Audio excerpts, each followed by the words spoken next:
La Grande Bibliothèque, présentée par Narek. Un jour, des terroristes s'attaqueront à un bâtiment comme celui-ci, à Washington ou à New York.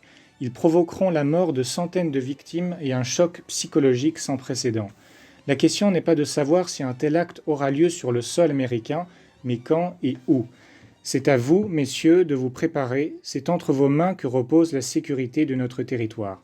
Cette déclaration prophétique du lieutenant-général Patrick M. Hux de l'armée de terre des États-Unis en 1998 montre à quel point le terrorisme est difficile à prévoir et à combattre, encore aujourd'hui en Europe comme au Moyen-Orient.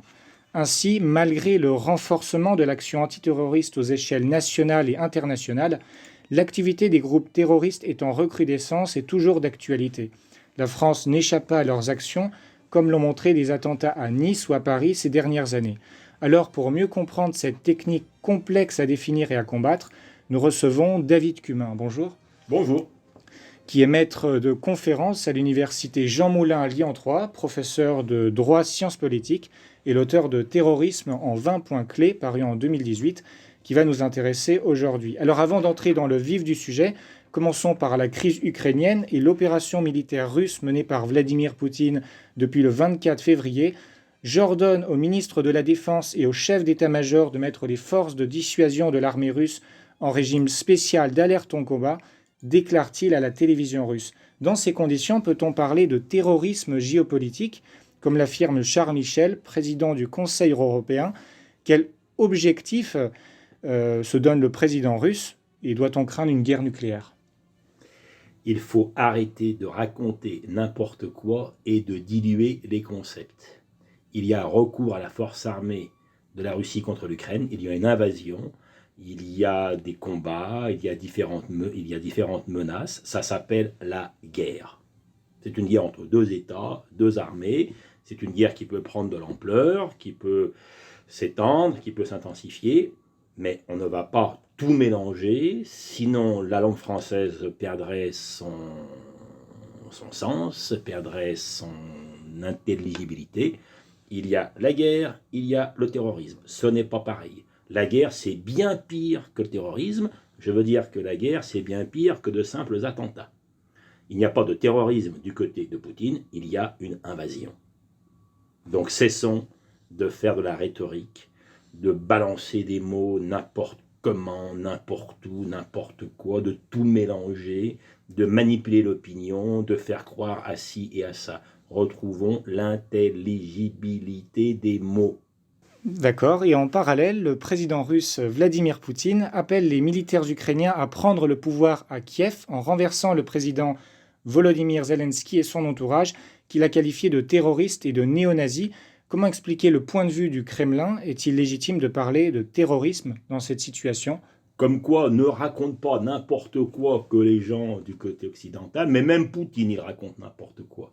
Zelensky, c'est pas un terroriste, c'est pas un néo-nazi. Poutine raconte n'importe quoi, à cet égard, sur ce plan-là. Bon, Poutine appelle un coup d'État militaire contre le gouvernement en place, parce que tout simplement, le gouvernement en place est un ennemi de Poutine. Il y a une guerre, une invasion. Si l'un des buts de Poutine est de renverser Zelensky, il est logique qu'il appelle à son renversement. Et donc, il y a ces justifications rhétoriques imbéciles où on voit des néo-nazis de partout, des terroristes de partout. Ce sont des mots qui font peur, ce sont des mots qui provoquent un clash en quelque sorte. C'est de la pure rhétorique. Je répète, retrouvons l'intelligibilité des mots. Et donc, quand même de grands hommes d'État ou de petits hommes d'État racontent n'importe quoi, il est du devoir du scientifique, il est du devoir du professeur de le dire. Et par ailleurs, cette guerre en Ukraine remet en cause nos capacités militaires. En effet, selon un rapport récent parlementaire mis en valeur par les Échos, les forces armées françaises n'auraient pas les moyens de soutenir dans la durée une guerre conventionnelle de haute intensité.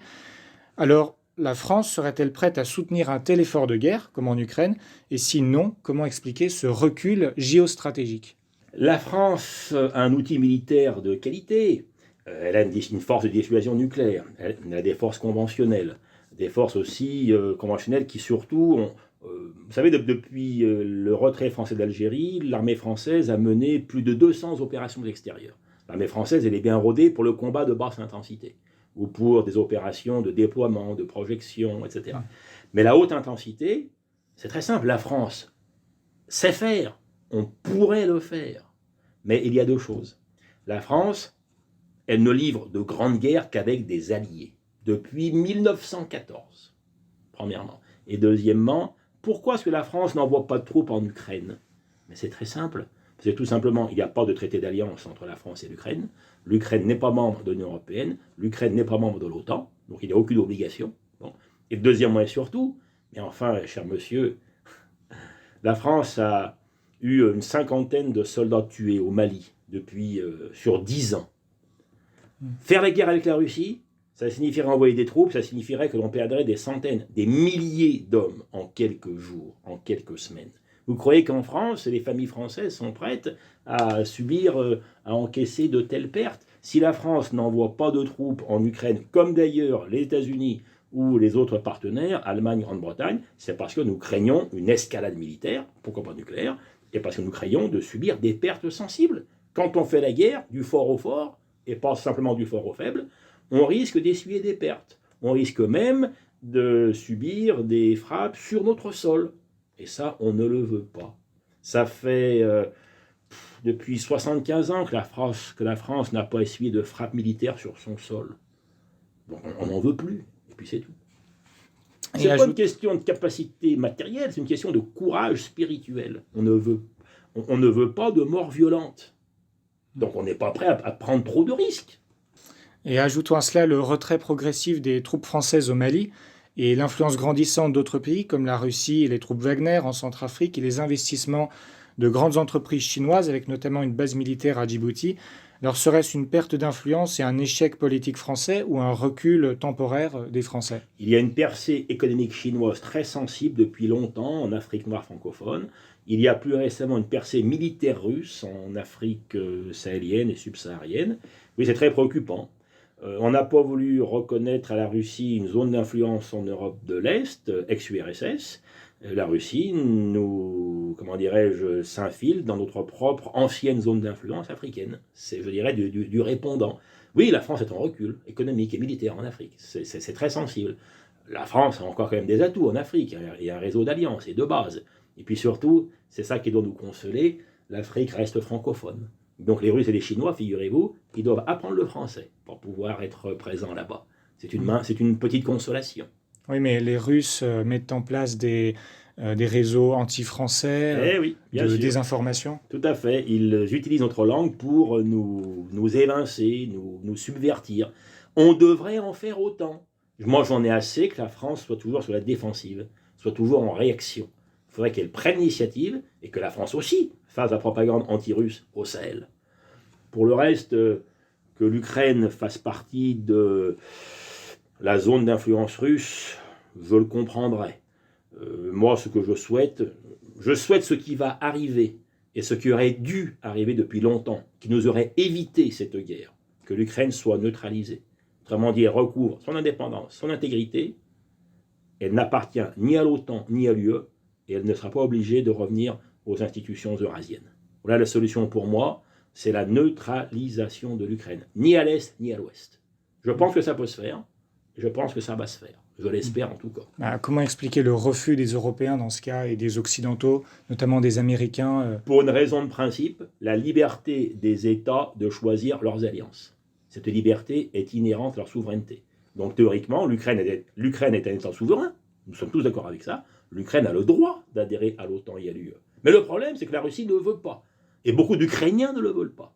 Et donc, la neutralisation, vous comprenez, c'est une dérogation au principe de la liberté des alliances. On a obligé l'Ukraine à adhérer au TNP en tant qu'État non nucléaire.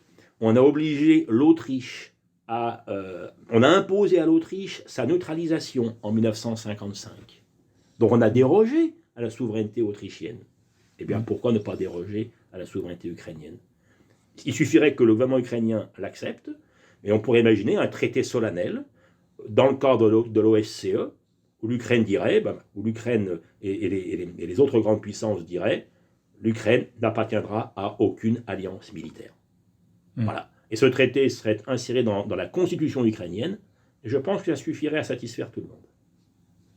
Alors intéressons-nous à présent au vif du sujet.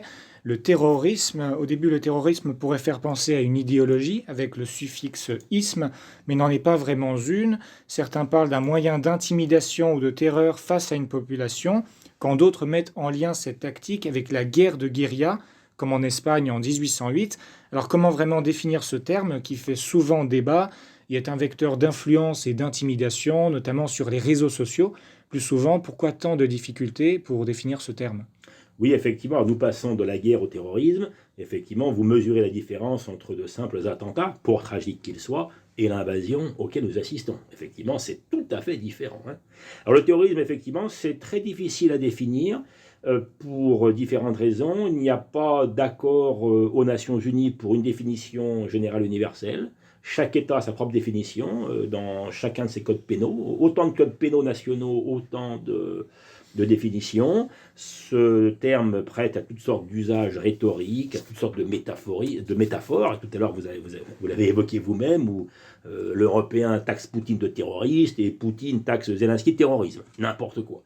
En réfléchissant, on peut discerner le terrorisme et on peut s'efforcer de le définir. Alors, j'y suis arrivé, figurez-vous, au terme d'une longue méditation.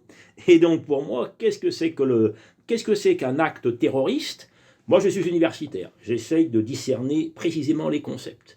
Nous avons, dans le champ de la violence politique, nous avons différents concepts. La guerre, le coup d'État, la révolution, la persécution. Pourquoi pas le terrorisme?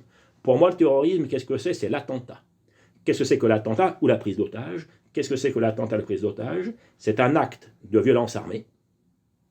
C'est un acte politique, parce que la motivation est politique ou religieuse. Elle n'est pas crapuleuse. Bon. C'est un acte politique de violence armée, perpétré d'une manière à la fois clandestine, on se cache pour préparer, et publicitaire. On veut un maximum d'impact médiatique. Donc qu'est-ce que c'est que le terrorisme? Est terroriste l'acte politique de violence armée, perpétré d'une manière à la fois clandestine et publicitaire, en temps de paix, contre des personnes inoffensives ou contre tout bien mettant en danger la vie ou la santé de personnes inoffensives. Voilà pour moi ce que c'est que le terrorisme. C'est très précis et on peut distinguer terrorisme donc de émeutes, de coups d'État, de guerre, de révolution, de persécution, etc., etc. Le noyau, c'est l'attentat, acte de violence armée à motif politique. Autour, avant, après, il y a tout ce qui entoure l'attentat, sa préparation, le discours justificatif, les conséquences. D'accord ? L'attentat, c'est l'infraction principale. Et tout ce qui entoure l'attentat, c'est l'infraction accessoire. En France, nous avons la notion d'association de malfaiteurs en vue d'une entreprise terroriste. Donc tout ce qui est propagande terroriste, recrutement terroriste, financement terroriste est incriminé. Ça tourne autour de l'attentat. Mais le noyau, c'est l'attentat. Et donc on vise des personnes ou des biens. C'est en temps de paix parce qu'en temps de guerre, on a le droit de frapper l'ennemi en temps de guerre. Selon les règles de la guerre. Autrement dit, un militaire ennemi, on a le droit de le tuer. Pas un civil ennemi. En temps de guerre, lorsqu'on s'en prend à des civils délibérément, on appelle ça un crime de guerre. Et pas un crime terroriste. Et donc moi, je suis universitaire, je veux distinguer chaque chose. Un crime de guerre, c'est, pourquoi pas, forcément, c'est comme en temps de guerre, hein, et donc on vise des personnes ou des biens qui ne sont pas des personnes combattantes, qui ne sont pas des biens militaires. Donc pour moi, le terrorisme, et comme pour tous les codes pénaux du monde, pour toutes les conventions du monde, c'est une violence du temps de paix, violence politique du temps de paix. Radio Arménie, 102.6 à Lyon, 106.1 à Vienne. Et en parallèle, on peut voir le terrorisme comme subjectif parce qu'il tend à considérer l'acteur comme un ennemi à combattre, alors que celui-ci considère souvent ses actions comme légitimes et justes. On pense aux talibans récemment qui agissent au nom de l'islamisme politique, d'un islam plutôt radical. Vous avez parfaitement raison, c'est bien ce que je vous disais. Le terrorisme n'est pas une violence crapuleuse, c'est une violence politique. Ouais. Il y a une cause qui est invoquée. Il y a la cause de l'islam, la cause de la patrie, la cause de la révolution, toutes sortes de causes éminentes, collectives ou transcendantes. Et vous voyez, ce n'est pas une violence gratuite, c'est une violence motivée par le politique ou le religieux. Et effectivement, c'est bien ce que vous disiez. Mais évidemment, il y a comment dirais-je, les terroristes sont dans l'illégalité, mais vous venez de le dire, ils revendiquent une légitimité. Par ailleurs, aujourd'hui, certains spécialistes notent que les médias font de la publicité aux terroristes. Est-ce qu'on peut voir les chaînes d'information en continu comme des moyens d'intimidation au service de l'entreprise terroriste ou seulement des moyens d'information factuels? Vous avez parfaitement raison, il y a des formules très fameuses. Pour moi, le terrorisme, intrinsèquement, est une violence publicitaire. Elle vise un maximum d'impact médiatique. Sans médias, je suis persuadé que sans médias, il n'y aurait pas de terrorisme. Mais, dans nos sociétés modernes, forcément, il y a des médias de masse, et c'est très bien. Hein. Ce n'est pas à cause des médias qu'il y a du terrorisme. Mais les médias fournissent, comment dirais-je, ils fournissent la messagerie, ils fournissent le médium, ils fournissent la caisse de résonance. Un attentat, c'est un acte isolé, sporadique. Tel moment, tel lieu, une explosion, un mitraillage, un coup de couteau, un véhicule qui fonce, un véhicule bélier. C'est très ponctuel dans le temps, dans l'espace. Les médias relayant l'action, en parlant sans arrêt, bon, et les réseaux sociaux pareil, ils donnent une ampleur immense au phénomène. Et c'est pour ça que le terrorisme, pour moi, est intrinsèquement lié aux médias. Et je veux citer ici des formules très célèbres de grands spécialistes. Hein. Sans communication, il n'y aurait pas de terrorisme. McLuhan. L'acte terroriste en lui-même n'est presque rien, alors que la publicité est tout. Le véritable danger que court le terroriste est celui d'être ignoré. Walter Laqueur. Un terroriste sans journaliste, c'est un acteur sans public. Régis Debray. Tout ça est parfaitement juste. Et le terrorisme s'inscrit dans l'histoire des grands médias depuis 200 ans. Et le terrorisme, c'est aussi un concept qui s'est construit à travers l'histoire. Nous savons que c'est un sujet très fréquent aujourd'hui dans les médias, comme on l'a évoqué. Mais cette technique existait déjà au XIIe siècle, avec l'assassinat du roi de France Henri IV par François de Ravaillac, ou encore au XIIIe siècle, avec la secte assassine des Thugs, qui sévissait en Inde. Alors, quelle est l'origine du terme et de la technique terrorisme? Quels sont les premiers faits terroristes de l'histoire? Ne confondez pas assassinat politique aussi vieux que le monde et attentat terroriste. Je viens de vous le dire, le terrorisme suppose des médias de masse, suppose de la publicité. Donc pour moi, le terrorisme ne remonte pas à la nuit des temps, il remonte à l'apparition de la presse écrite, de la gazette, fin XVIIIe siècle, de la presse écrite, 19e, radio-télévision, Internet. Donc, ce que vous avez dit là, le tyrannicide, entre guillemets, l'assassinat du roi Henri IV, il n'y avait pas de médias à l'époque pour diffuser instantanément et massivement. Voilà. Ça a été connu évidemment ensuite par l'opinion. Mais le but de Ravaillac, c'était pas de faire peur, c'était de supprimer ce qu'il prétendait être un roi usurpateur, parce que Henri IV s'était converti au catholicisme, il était né protestant, et donc pour Ravaillac, c'était un mauvais roi, c'était un mauvais chrétien. Voilà. Il ne voulait pas, Ravaillac, faire peur, il ne voulait pas intimider la population. Donc pareil pour les thugs, pareil pour les achachines. Il ne faut pas confondre assassinat politique et terrorisme. Le terrorisme, terreur. Si vous voulez terroriser les gens, il faut que l'action violente soit répercutée, soit diffusée, soit connue instantanément et le plus possible. Donc moi, encore une fois, je suis fidèle à mon principe, discerner les concepts, ne pas tout mélanger. D'accord, mais pourtant ça pouvait quand même terroriser indirectement la famille du roi Henri IV. Oui, les proches, proches. Mais pas les masses. Ouais. Le terrorisme, ce qu'il veut, c'est frapper l'opinion en général, c'est frapper les sociétés en général. Les attentats que nous connaissons depuis très longtemps d'ailleurs, hein, ce qui est visé, c'est un impact médiatique. Et donc c'est faire peur, pas seulement les cercles dirigeants, mais c'est se faire connaître dans toute la société, et c'est pourquoi pas diffuser la peur dans toute la société, ou dans de larges fractions. C'est pas simplement faire peur au roi et à sa famille. Nous recevons David Cumin, qui est maître de conférences à l'université Jean Moulin à Lyon 3, professeur de droit sciences politiques, et l'auteur de Terrorisme en 20 points clés, paru en 2018. Et dans ces conditions, alors comment peut-on expliquer la montée du terrorisme en Europe? De quelle manière faut-il voir cette technique qui vise à tuer un pour être vu de 1000? C'est ça. Alors le terrorisme est-il un danger pour la pérennité de nos modèles et de nos sociétés? Bien sûr, le terrorisme est un danger. Le terrorisme est une forme d'hostilité. Autrement dit, nous avons des groupes ou des groupuscules qui n'ont pas d'autres moyens de montrer leur hostilité, qui n'ont pas d'autres moyens de faire pression sur nous ou de se venger de nous. Et donc ils utilisent ces moyens qui sont peu chers, qui sont faciles d'accès. Un véhicule, une arme blanche, n'importe qui peut en avoir. Et ça peut faire peur à tout le monde. Parce qu'effectivement, n'importe qui peut avoir dans son costume un couteau. N'importe qui a sa voiture, de nos jours, il peut foncer sur les gens. C'est ça qui fait peur, vous voyez? C'est que n'importe qui peut frapper n'importe qui. Alors, avec un couteau ou un véhicule, on ne peut pas aller très loin quand même. Alors, plus important, c'est les attentats à l'explosif, ou les attentats avec armes à feu, Kalachnikov et compagnie. Alors, se munir d'explosifs ou d'armes à feu, c'est un peu plus difficile. Mais ce n'est pas trop difficile, vu le trafic d'armes. Et donc, c'est à la portée de tous. Ce sont des coups d'épingle. Un mitraillage, une explosion, c'est pas grand-chose. C'est dramatique, c'est pas grand-chose. Mais qu'est-ce qui fait peur? Ce qui fait peur, c'est que n'importe qui peut faire ça contre n'importe qui. C'est ça qui fait la terreur, c'est ça qui fait la peur. Voyez? Et donc c'est une forme d'hostilité, ma foi. Voilà, on veut frapper un État, on n'a pas d'autre moyen de le faire, ou ça semble moyen idoine. Ben c'est sûr que c'est une modalité qui existe. Et bien sûr que c'est un danger, évidemment. Hein. Depuis très longtemps, le terrorisme fait partie des menaces de défense en France. Donc devrait-on avoir peur? Devrait-on changer nos habitudes? Non, il ne faut jamais avoir peur, il ne faut jamais changer ses habitudes, il ne faut jamais céder. Donc il faut raison garder, il faut demeurer lucide, il faut discerner les différents types de violences politiques, il faut identifier nos ennemis, ceux qui utilisent donc l'attentat, il faut des moyens de prévention de l'attentat, des moyens de répression, autrement dit, des pouvoirs de police efficaces. La France les a. Des centaines d'attentats ont été prévenus ou déjoués.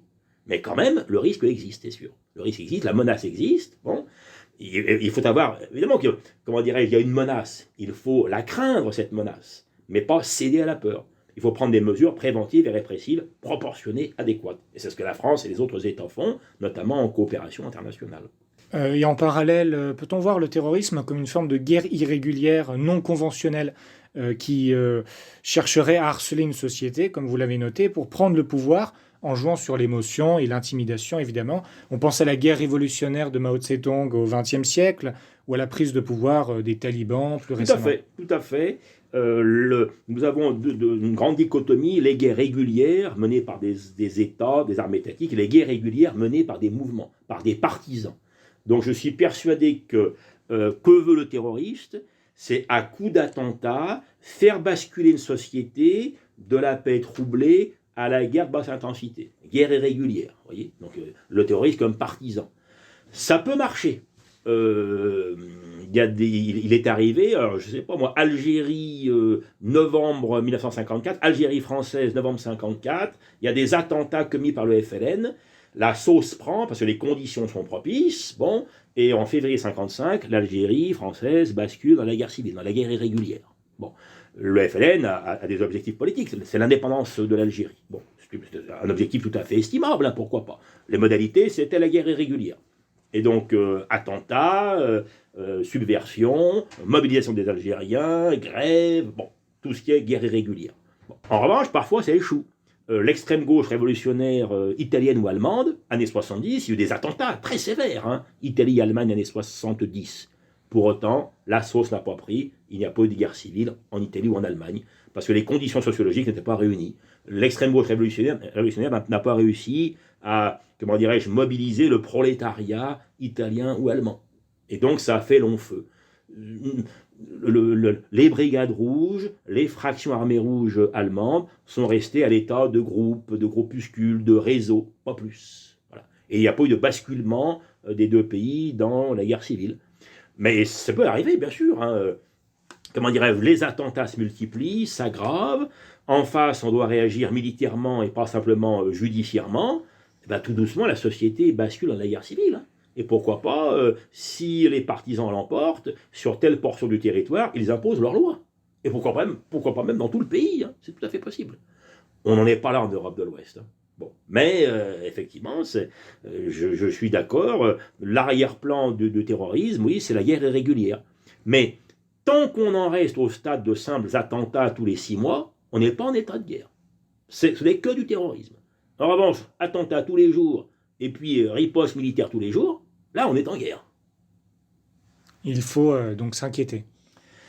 Il faut toujours s'inquiéter de dangers qui nous menacent, mais sans céder à la panique, ni même à la peur. Oui. Bon, vous savez, la vie tout court, la vie politique en particulier, c'est une vie dynamique. Il y a des rapports de force, il y a des rapports d'hostilité. Et c'est une lutte, la vie politique. Et on peut ajouter que le terrorisme entraîne parfois des guerres longues et meurtrières, comme le montre l'attentat de Sarajevo le 14 janvier 1914 et la Première Guerre mondiale, l'attaque des tours du World Trade Center et la Deuxième Guerre du Golfe, ou encore la guerre du Mali en 2013, pour combattre les groupes terroristes du Sahel. Pourtant, presque toutes ces guerres sont des non-victoires et des échecs politiques. Alors, quelle est selon vous la meilleure manière de combattre le terrorisme ? Très bonne question. Donc d'abord, vous avez dit à juste titre, on peut passer de simples attentats et aboutir non seulement à des guerres civiles, mais des guerres étrangères. Donc effectivement, l'attentat de Sarajevo, 28 juin 1914, un mois après la guerre mondiale. Donc, je vous rappelle, l'attentat, c'est Gavrilo Princip et ses amis, c'est des militants serbes, plus ou moins liés au service secret serbe, eux-mêmes plus ou moins liés à l'État russe, qui tue l'héritier de la couronne d'Autriche-Hongrie ainsi que son épouse. L'Autriche-Hongrie demande des comptes à la Serbie, celle-ci accepte mais pas en totalité, et puis il y a le jeu des alliances, le jeu des mobilisations, et éclate la guerre. Alors, pareil, 11 septembre 2001, Al-Qaïda est désigné, l'État taliban soutiendrait Al-Qaïda, les talibans ne livrent pas Ben Laden, éclate la guerre, une phase de la très longue guerre afghane, la guerre entre États-Unis d'une part et l'État taliban d'autre part. Voilà. Et ensuite, les Américains se sont efforcés, donc non seulement d'étouffer Al-Qaïda, mais ensuite, avec l'ONU, ils ont prétendu reconstruire l'État afghan. Et 20 ans après, ils n'y sont pas parvenus. Vous avez vu le retrait en août dernier. Bon, voilà. Alors effectivement, pareil pour le Mali, donc repousser l'offensive djihadiste et puis ensuite éradiquer la menace djihadiste. Bon. Mais effectivement, lorsque nous intervenons à l'étranger, il y a deux choses possibles. On intervient pour éradiquer les groupes dits terroristes ou les groupes dits djihadistes, voilà. Mais parfois aussi, pour éradiquer ces groupes, il faut rallier la population locale, ou il faut étoffer l'État local, et pourquoi pas même le reconstruire. Et là, on a deux buts. On a un but militaire, c'est étouffer les djihadistes, on va dire, et un but politique, c'est reconstruire ou réformer l'État local. Alors ça, c'est très ample, c'est très compliqué. Bon. Et donc, effectivement, parfois ça réussit, parfois ça échoue. Alors là, au niveau du Mali, la France se retire, la menace djihadiste n'a pas été éradiquée, mais nous dit-on, il pourrait y avoir une entente, une réconciliation entre le gouvernement malien et puis certains groupes. Bon, nous verrons bien. Mais vous savez, en arrière-plan au Mali et dans le Sahel, la vraie question, il y a le djihadisme, c'est sûr, depuis 10 ans. Mais la vraie question en arrière-plan depuis 60 ans, c'est la question Touareg. Voilà. C'est les Touaregs, ce sont des populations qui sont très différentes de celles du sud des États sahéliens et qui revendiquent une autonomie, sinon une indépendance. Et donc c'est un problème très profond, si vous voulez. Et la meilleure façon pour combattre le terrorisme, tant que ce ne sont que des attentats, c'est la police administrative prévenir les attentats, c'est la police judiciaire réprimer les attentats. Si le terrorisme bascule dans, un mouvement militaire, pour combattre un mouvement militaire, il faut user de pouvoir de guerre. Voilà. Mais ce qu'il faut surtout, c'est prévenir, c'est étouffer le groupe, c'est qu'il ne se développe pas en mouvement militaire. Radio Arménie, 102.6 à Lyon, 106.1 à Vienne. David Cumin, maître de conférence à l'université Jean Moulin à Lyon 3, professeur de droit sciences politiques et l'auteur de Terrorisme en 20 points clés, paru en 2018. Et dans ces conditions, comme l'attestent aujourd'hui les médias, Daesh est-il vraiment défait militairement dans la zone syrio-irakienne ? Y a-t-il trouvé de nouvelles bases de repli ?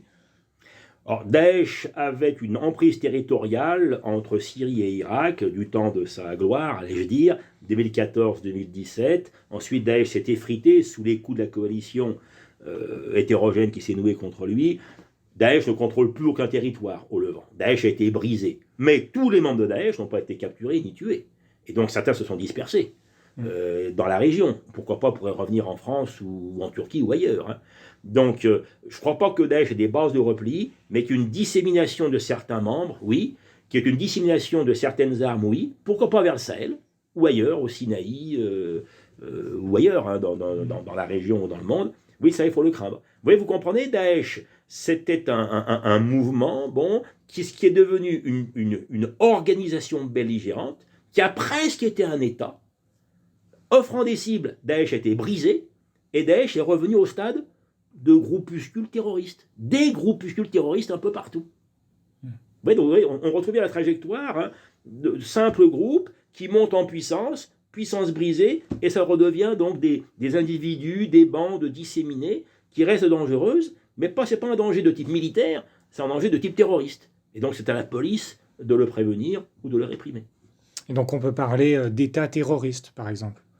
Si Daesh était consolidé, pourquoi pas? Mais je ne suis pas d'accord. Parce qu'attention, le mot État, c'est pareil. On vous apprendra qu'est-ce que c'est que l'État? C'est un territoire, une population, un gouvernement. C'est les 3 critères. Alors allez-vous me dire, Daesh contrôlait du territoire. Daesh contrôlait de la population. Daesh gouvernait. Donc ça ressemble à un État. Mais il manque quelque chose. C'est qu'un État, un vrai État, il faut que dans le territoire qui est le sien, dans la population qui est le sien, il faut un minimum de pacification, un minimum de stabilisation. D'accord ?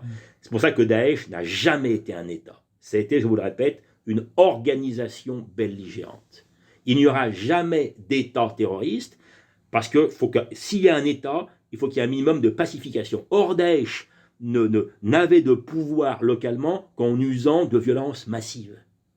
Mais bien sûr qu'il peut exister des États qui sponsorisent le terrorisme, des États qui soutiennent des terroristes, des États qui financent ou qui arment des terroristes. Ça c'est sûr et certain. Mais quand même, un État qui sponsorise le terrorisme, on peut l'appeler État terroriste, j'entends bien. Mais c'est pas au sens intrinsèque, mais au sens où il instrumentalise des terroristes.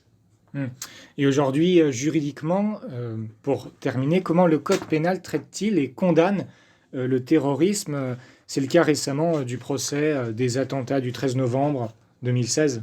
Oui, alors au plan pénal, il y a 2 choses. Premièrement, au plan du droit pénal international, il n'y a toujours pas de définition universelle du terrorisme. Ça fait 25 ans que l'ONU cherche une définition et ne l'a toujours pas trouvée. Donc nous avons autant d'États, autant de codes pénaux, et donc autant de définitions du terrorisme, et autant de procédures pour prévenir et réprimer le terrorisme. Et donc en France, depuis 1986, on a une bonne douzaine d'accumulations législatives. Depuis 1986 jusqu'à 2021, il y a eu différentes lois qui se sont accumulées. Bon. Et donc, en gros, l'essentiel en droit pénal français, le terrorisme est appréhendé comme une entreprise individuelle ou collective ayant pour but de troubler gravement l'ordre public par l'intimidation ou la terreur. Et donc, la notion clé, c'est association de malfaiteurs en vue d'une entreprise terroriste. Et donc, on incrimine l'attentat, évidemment, mais aussi tout ce qui entoure l'attentat. Préparation, propagande, recrutement, endoctrinement, et tout ce qui est autour. L'infraction principale, c'est l'attentat, et les infractions dites accessoires, c'est tout ce qui est avant, à côté, après. Donc pour l'essentiel, c'est ça la notion, c'est AMT, association de malfaiteurs, en vue d'une entreprise terroriste. Autrement dit, c'est pas des malfaiteurs animés par le lucre, c'est pas que du crapuleux. Parce que le terrorisme, on l'a vu précédemment, il y a une motivation politique. Oui. Il s'agit bien d'intimider, de troubler l'ordre public, et il y a une espèce de motivation politique. Pour autant, le terrorisme n'est pas une infraction politique, parce que si vous voulez, traditionnellement, ceux qui commettent des infractions politiques, on n'a pas à les extrader, on leur accorde l'asile. Or, au contraire, on veut coopérer entre États pour lutter contre le terrorisme, et donc on veut pouvoir extrader les terroristes. C'est pour ça que, dans les définitions pénalistes de nos jours, le terrorisme n'est pas considéré comme une infraction politique, mais comme une infraction de droit commun. Mais infraction spéciale, puisque procédure spéciale, aussi bien pour prévenir que pour réprimer. Voilà. Donc c'est quand même pas du crapuleux ordinaire, hein. C'est autre chose. Mais on ne veut pas dire infraction politique, parce que ça sera accordé aux terroristes un certain crédit, et ça empêcherait de les extrader. Et pour terminer, est-ce qu'on pourrait parler de terrorisme juste?